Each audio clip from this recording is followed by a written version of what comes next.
There's a sentence I've heard from too many people who went after their dreams. I came so close to quitting, you wouldn't believe it. But never applied to me. Nah. Or at least, I thought it didn't. I've always been the one with the true calling. Without music, I wouldn't recognize myself. Every version of my life, the good one, the stupid one, the impossible one, they all had music at the center. And then one day, you feel it. It's not a sudden collapse, it's quieter than that. A silence where excitement used to be. Music doesn't make you feel the same anymore. In fact, it doesn't make you feel much at all. That is terrifying.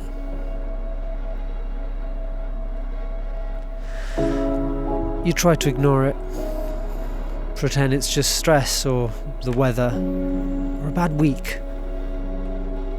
Deep down you know something is shifting. You're changing, because we're always changing. It doesn't matter how tightly you hold on to the things that shaped you. They slip. Things don't stay the same. It's the only rule the universe doesn't break. So you start wondering if this part of your life is over. If you've grown out of it, if you can believe it. If the thing you built your identity around was just a phase. And come on, let's admit it anyway. Being so invested in music, so moved by it, surely it's ridiculous when you look at it from the outside. Maybe it's life expanding in other directions.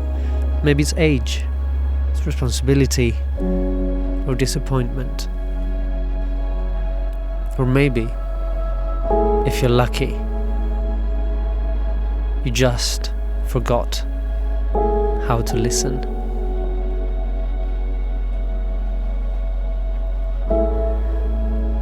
You spend enough years dissecting music, analysing every detail, comparing yourself to every record you love, and slowly, without noticing, you stop listening. You hear frequencies, you hear mistakes, you hear whether something's professional, but you don't get the feeling anymore. You become obsessed with understanding it instead of experiencing it. And that obsession kills the thing you cared about. I walked straight into that trap. I didn't see it. I didn't want to see it. But it happened. And then something happened. Not a big revelation, not a new career plan, not a spiritual awakening, just a pair of speakers.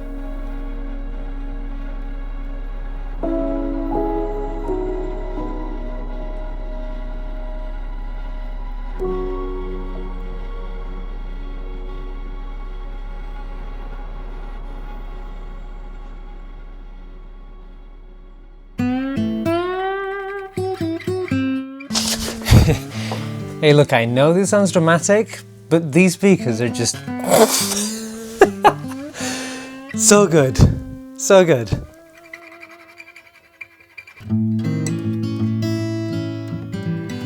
I do feel like a new person. I was using NS10s, right?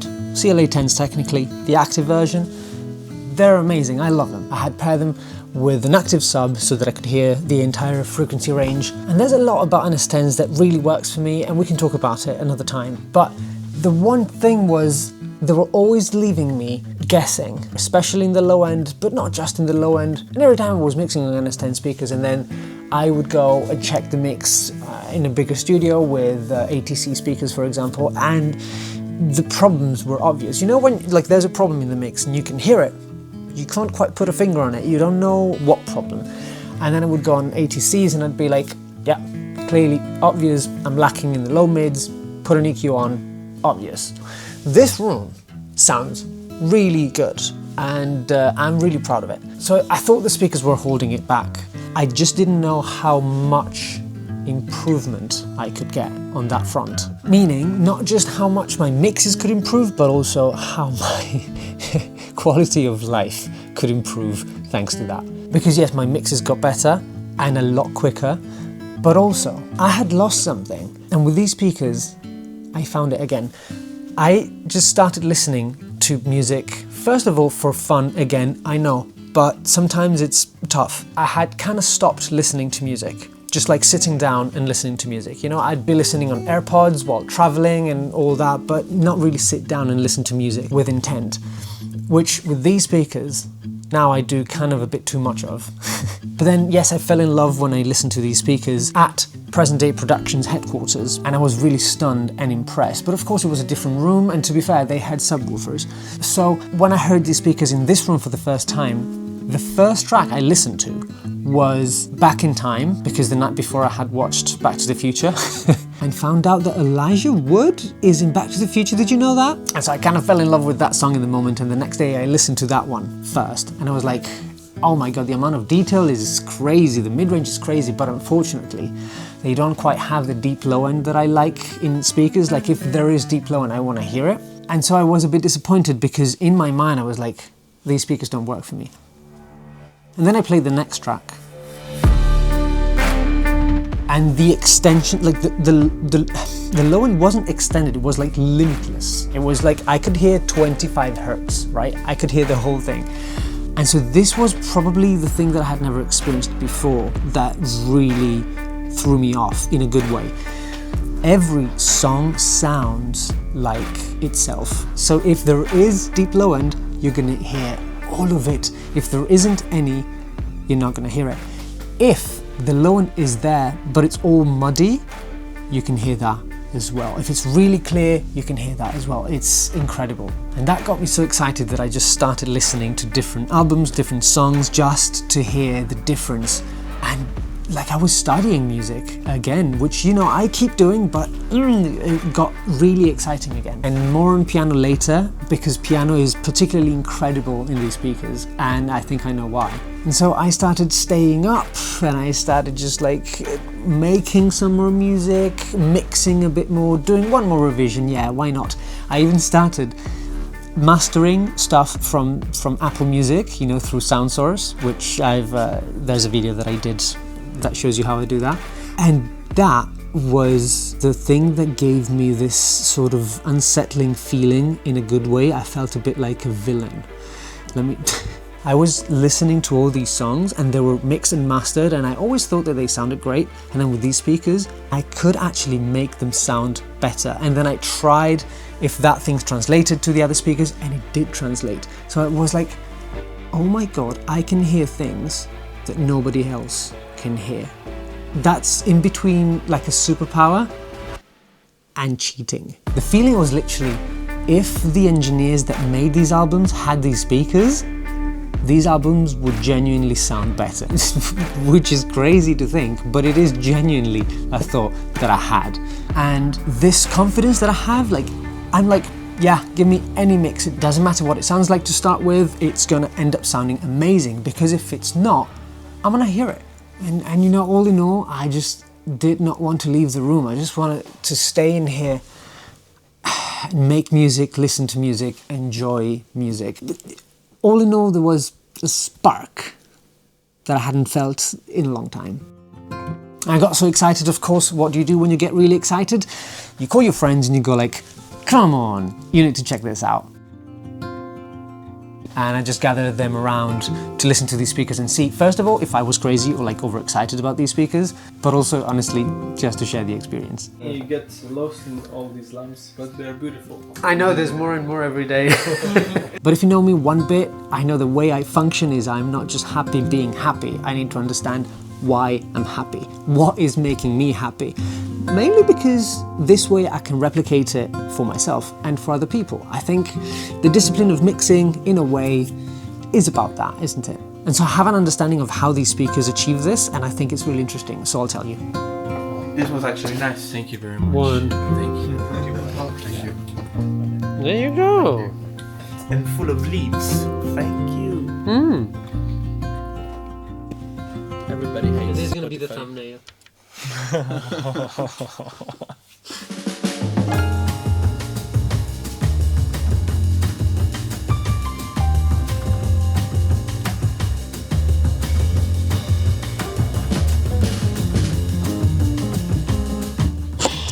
This is actually so incredible. The separation is crazy. And the low end extension feels so natural, doesn't feel emphasized at all. With this one I'm really interested because first time I've heard this song through these speakers, I've heard really little rumble, which I couldn't hear on any other speakers.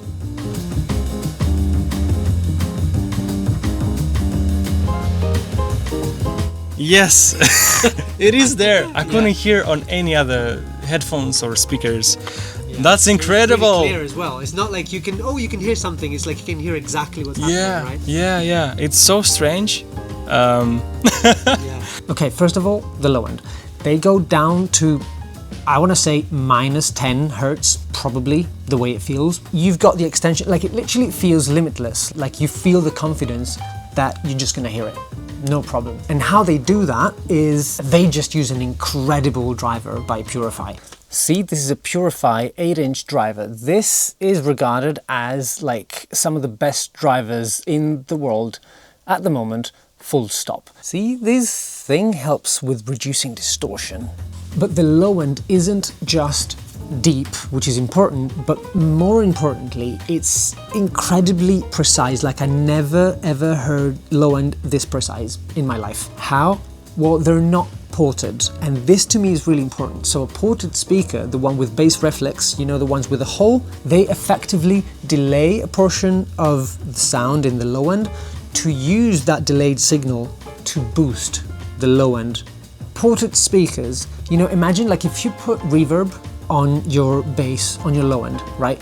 What you have is, because reverb is essentially elongating the sound, reverb will blur everything. So your low end will be blurrier. You will not be able to tell apart different notes, different transients. It's just going to be blurrier because of the time extension effectively that is a reverb. But you see, it's a bit of a trickery, it's a bit of a wizardry. Most speaker manufacturers keep ported designs because the trade-off is designs without a port don't get as loud.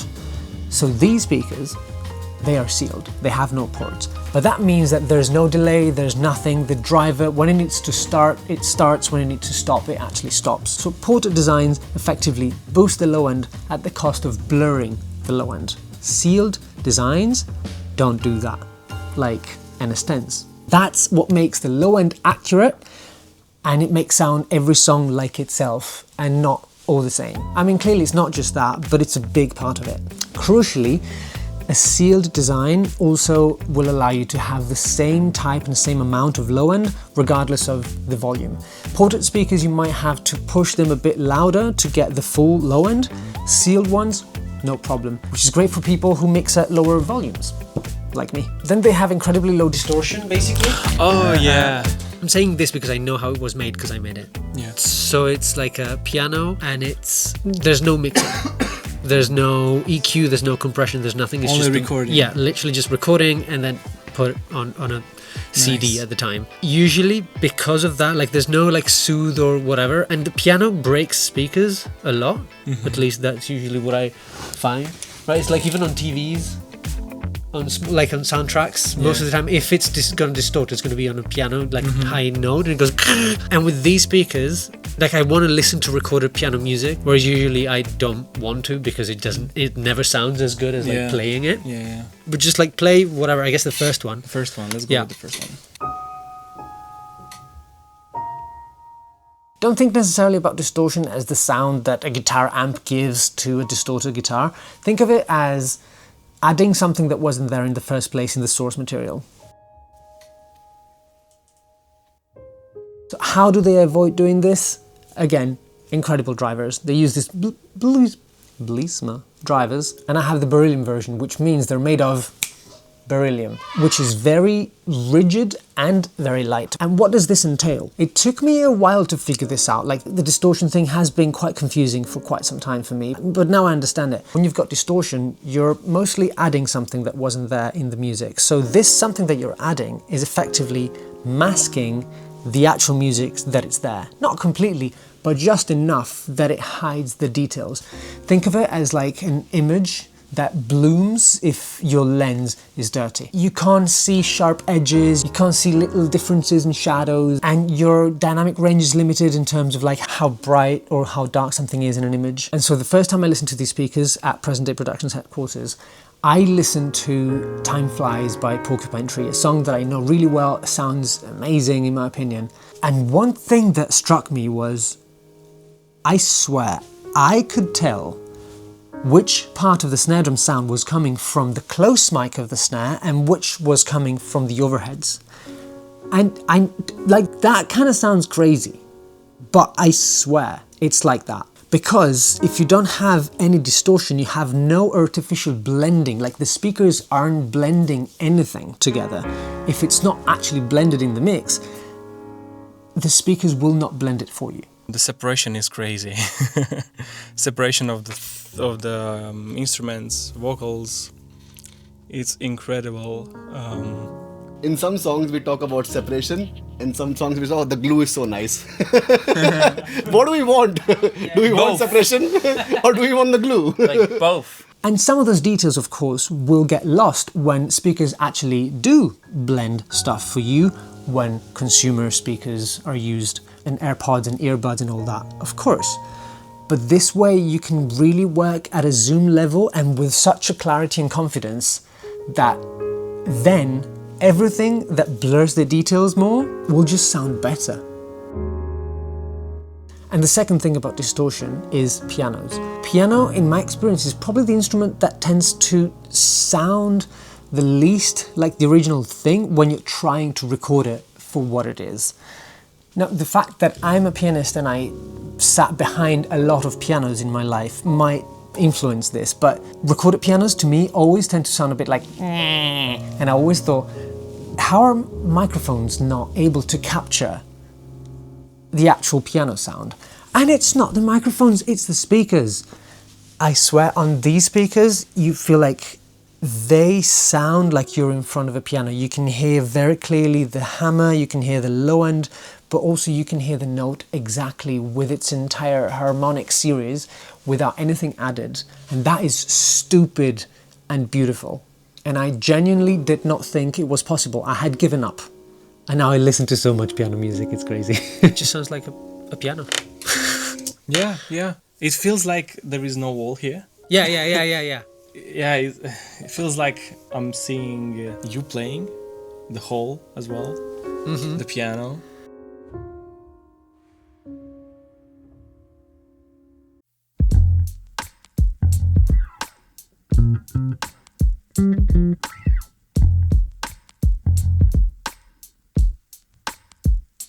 You were grooving there. Jesus Christ. We were both grooving.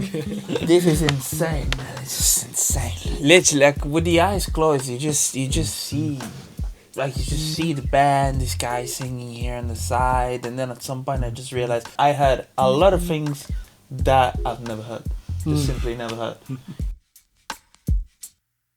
But this song actually showed me something else about the speaker, which I have also experienced already, is that they don't forgive. They don't forgive. They don't forgive anything. When I listen to speakers, I'm able to identify some feelings that I had about songs that were not clear. For example, this song now I realize what that feeling was. I think it's a little bit just overmastered. Like I wish it or was more EQ'd. natural. So when you have some tiny something about anything audio related, as long as you come here, you can give it a name, a meaning, a color, a shape, a direction, everything. Like suddenly becomes clear. Can you play Skater Boy by Avril Lavigne? Original mix.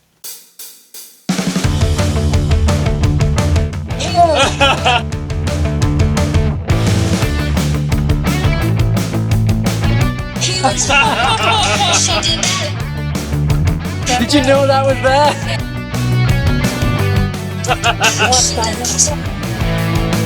To be honest, that's probably like also taste and Yeah, it is because definitely my taste. mixes usually I do like to. I love that. The basically is like Chris is saying something and Fid is like, to be honest, that is just taste and you don't have any. So, you know, maybe shut up. Go to the window. No, go to the window. No, keep it playing. You get an idea for the loudness of the vocals. Also, how can I still have this much top end, low end, and everything here? The volume didn't change much. No. Yeah, yeah, it's because of the absorption of the room.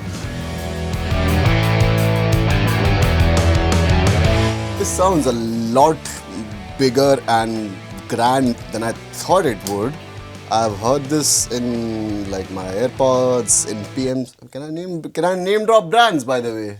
Yes, of course, why not? Yeah, okay, then fuck PMCs then. I mean, yeah, maybe let's not be aggressive, like, we can say things. Well, Just, you know, let's just keep it civil, but... yeah.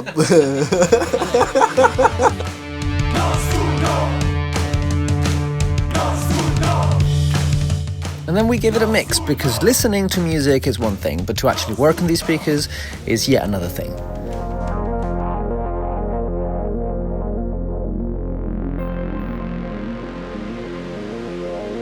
The energy is there. In terms of frequency response, I can only hear the difference between The speakers. Yeah. Okay. The mix does translate really well. I'm curious to check on IEMs and on my LCDXs. Oh.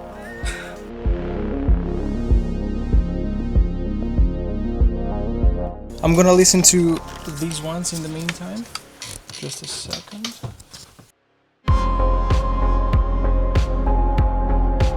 In IEMs, it felt like it is much more done Yeah. That's than what I it felt. actually yes. is. Yeah, exactly, yeah. This is crazy. So here it sounded like 70% more finished than anything else. Yeah. When the listener would listen to the mix and everything, it's just an experience for them at the end of the day, right? Now, if they have anything similar to those IAMs or, for example, AirPods or whatever, just because it sounds finished on those devices, that doesn't mean it cannot be better. When you have a device that gives you everything already, you can just work and get Trust to the it. destination without taking all these side roads. Basically, you just go straight to the destination. You can focus on what you want to focus on with ease. And I think that is a part of that. It will allow you to get to the finished product a lot sooner than everything else. Like if you mix on these, then the other speakers... I'm going to turn this around. Yes. If you're going to mix on these and then go on these or other systems, I feel like my secondary speakers are now vanity speakers to just like listen to how good I was. Cool. Thank you very much. Nice. It was a really interesting experiment. First of all, these speakers gave me so much confidence. And not necessarily confidence in my abilities, but confidence in the result. I know I can solve any mix, so I'm not worried. And so I tell that to my clients, and because it's actually true, I pass that confidence on to my clients, which feel and are in safe hands. But also genuinely the joy and the spark that I hadn't felt in a long time. That is so important. And that goes to show that if your main job is to listen, a better listening system can really influence your work a lot more than a plugin or a piece of gear or anything else.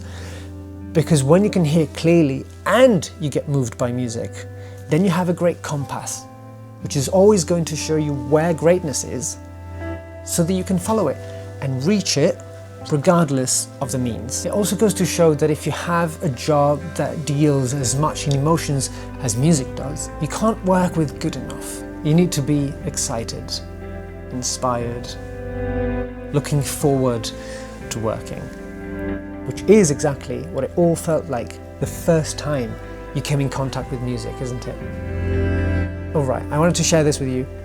I was really excited, still am. Now it's late, another late night. Time to go to sleep. Tomorrow is another beautiful day of work.